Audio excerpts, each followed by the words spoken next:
Bismillahirrahmanirrahim. Assalamualaikum warahmatullahi wabarakatuh. Alhamdulillahirabbil alamin wassalatu wassalamu ala asyrafil anbiya'i wal mursalin sayyidina Muhammadin wa ala alihi wa sahbihi ajma'in. Amma ba'du.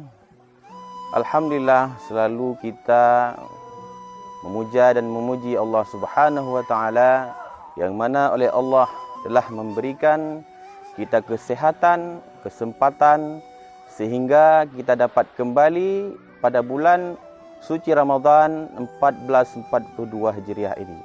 Kemudian selawat dan salam kepada Rasulullah sallallahu alaihi wasallam yang mana oleh Rasulullah telah membawa umat manusia dari alam jahiliyah kepada alam yang Islamiyah. Pemirsa Nurul Quran TV yang dirahmati Allah, tidak terasa setelah menunggu setahun, sekarang kita sudah memasuki kembali pada bulan suci Ramadan, yaitu pada tahun ini, tahun 1442 Hijriah.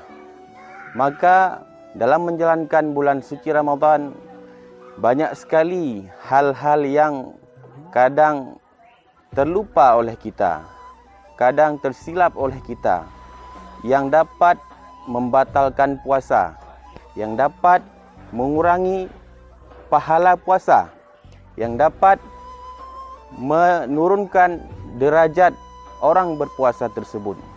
Maka dalam hal ini sering kita, khususnya di Aceh, pada saat menjelang azan subuh, kita sering mendengar suara surune.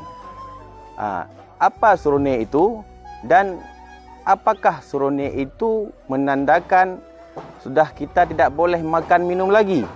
Maka pada hari ini, pada kesempatan yang berbahagia ini, apa membatalkan puasa kalau kita makan pada saat sudah berbunyi suara surune?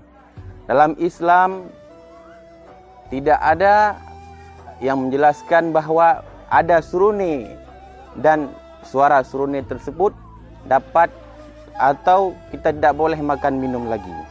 Yang ada dalam Islam, kalau sudah berbunyi suara azan, maka kita tidak boleh lagi makan dan minum. Dan surune ini hanya ada di Aceh saja. Sedangkan di Arab tidak ada surune. Surune ini kalau di Aceh kita sebagai imsak, menandakan imsak. Imsak itu adalah menahan. Apa itu menahan? Contohnya seperti kalau kita sedang berada di lampu merah, kalau sudah menyala lampu kuning, maka kita harus sudah bersiap-siap untuk jalan. Maka begitu juga dengan puasa ini. Minimal sekali kalau dalam syariat Islam 100 ayat Al-Quran kita baca, maka batas imsaknya sebelum azan subuh. Kira-kira 100 ayat. Kalau dalam hitungan menit, 25 menit. Kalau kita di Aceh ada yang 10 menit, ada yang 5 menit, bahkan ada yang 3 menit. Maka surune ini kalau sudah berbunyi, kalau kita sedang makan, kita boleh lanjutkan makan. Asal yang jangan, kalau sudah azan subuh berkumandang, itu tidak ada lagi makan dan minum. Maka dalam hal ini kita harus sangat memperhatikan, jangan sampai kita lalai. Pemirsa Nurul Quran TV yang dimuliakan Allah, dalam sehari-hari kita menjalankan ibadah puasa, puasa kita harus semakin hari harus semakin meningkat. Pada akhir puasa nanti, dengan amalan-amalan yang kita kerjakan di bulan puasa ini, supaya dapat mengantarkan kita kepada titel la'allakum tattaqun. Karena tujuan dari puasa itu sendiri yaitu supaya menjadi insan yang la'allakum tattaqun. Karena tidak ada puasa kalau di akhirnya tanda-tanda orang yang diterima puasanya adalah orang yang setelah berpuasa maka akan semakin baik orangnya, akan semakin baik akhlaknya, akan semakin bertambah ibadah-ibadah yang dia lakukan sebelum puasa ini kepada puasa yang selanjutnya. Pemirsa Nurul Quran TV yang dirahmati Allah, dalam hal menjalankan ibadah puasa, kita ada yang namanya dalam bulan puasa itu banyak sekali keistimewaan. Ada 10 di awal, kemudian ada 10 di akhir, dan ada 10 di pertengahan dan 10 di akhir.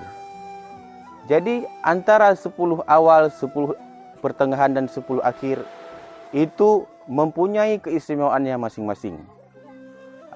Maka kita harus jangan sampai di awal kita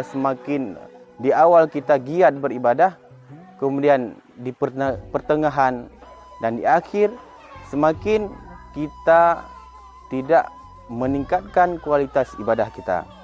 Oleh sebab itu, pemirsa yang dirahmati Allah, kami berpesan supaya puasa kita pada tahun ini mempunyai nilai-nilai yang lebih daripada puasa-puasa yang tahun lalu.